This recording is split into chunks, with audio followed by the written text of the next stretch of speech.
There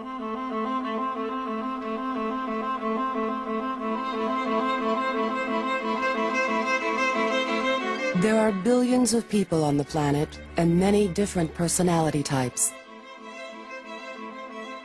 Some people are introverted, some extroverted. Some are driven by logic, and others by their feelings. In a world of such diversity, how do we learn to relate to those who are different? And how do we learn to understand and accept who we are? People have a desire to know themselves. People want to know, who am I? How do I function? How do I tick? These questions were at the heart of the pioneering work of Dr. Carl Gustav Jung, a Swiss psychologist who began working at the turn of the 20th century. Despite the conformity in dress, behavior, and attitude dictated by his time, Jung championed individuality, and he invited his patients to embrace the unique person each was meant to be. Jung said, okay, that's what society tells you, that's what's expected of you, but what do you think? How do you feel? He said that we all need to get to know ourselves better and know our motives better. And if we could really look at that more, that we would be able to be more accepting of differences. In his own life, Carl Jung embarked on a painful journey of self-discovery, and the lessons he learned provided inspiration for generations to come.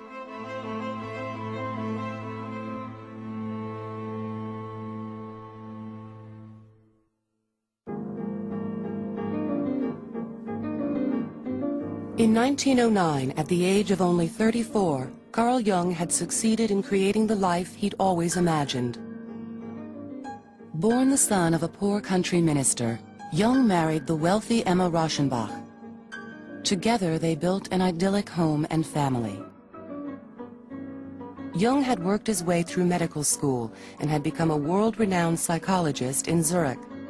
And as the chosen heir apparent of pioneering psychoanalyst Sigmund Freud, Jung was at the center of a revolution taking place in the world of psychology. That revolution was based on Freud's radical concept of the unconscious. At a time when Victorian society prided itself on being highly rational and civilized, Freud argued that people were really driven by repressed urges they weren't even aware of. Jung was one of the few who had embraced Freud's provocative ideas.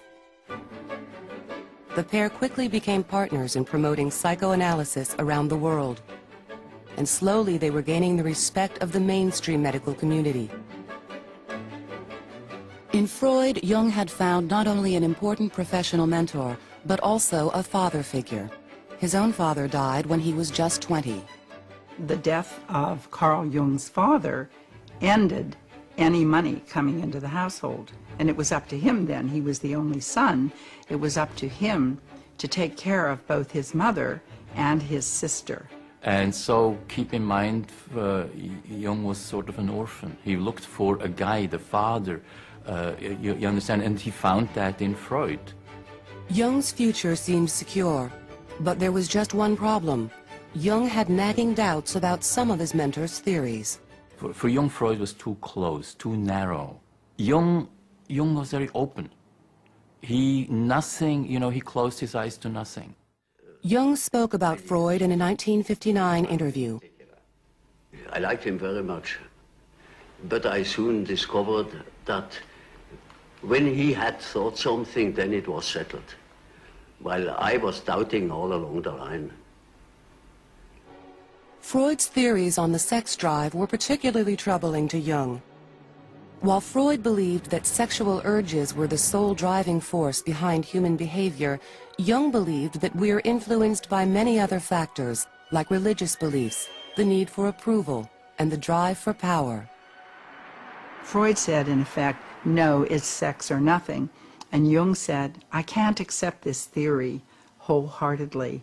And this is really what caused the rupture between them. Things came to a head in 1913 when Jung published a book which directly contradicted Freud's theories. Unwilling to tolerate dissension in his ranks, Freud cut all ties to his former protege. Jung's mentor now became his most outspoken critic. Carl Jung was ostracized from the psychoanalytic movement he'd helped to establish. It was a big blow to Jung. He went through a period of disorientation and a period where he wasn't really sure whether he had lost his sanity or not. Though the separation was in the coming, it threw Jung into a deep depression, which, however, was beneficial. It was liberating. He had to go on his own. The son has to do his own thing. Ultimately, Jung would go on to do his own thing, but the years ahead would be difficult. Just months after Jung's own life had been shattered, the fabric of Victorian society was also torn apart. As World War I exploded across Europe, Jung retreated to his house on Lake Zurich to fight his own internal battle. He went down to the beach in front of his house and played with the pebbles and sand, and he said, I don't know why I'm doing this, but this is the only thing right now that will relieve the anxiety and the disturbance that I'm feeling. From there, he went into what he calls the confrontation with the unconscious. Desperate to find his way personally and professionally, Jung began a process of deep self-analysis. He spent hours alone recording his thoughts, analyzing his dreams, and making elaborate drawings as a way to express the deepest parts of his unconscious.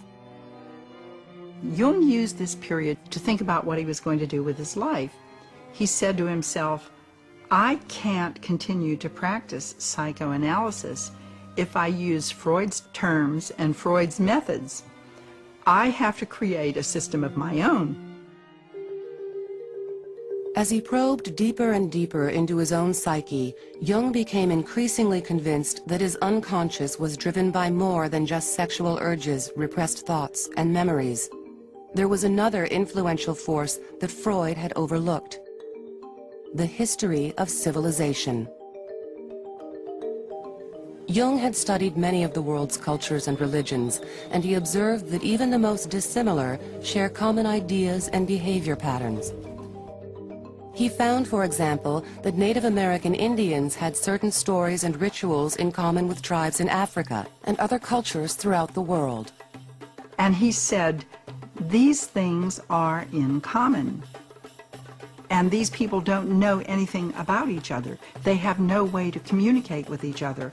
How is it, why is it, that they are all telling a very similar, if not the exact same, version of this same story?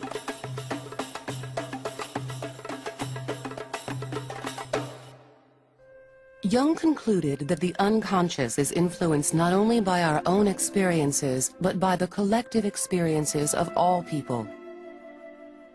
These common ideas are passed down through history, religion, and culture. He called this wealth of inherited knowledge the collective unconscious. It is this collective unconscious that leads human beings around the world to adopt similar behavior patterns without even realizing it.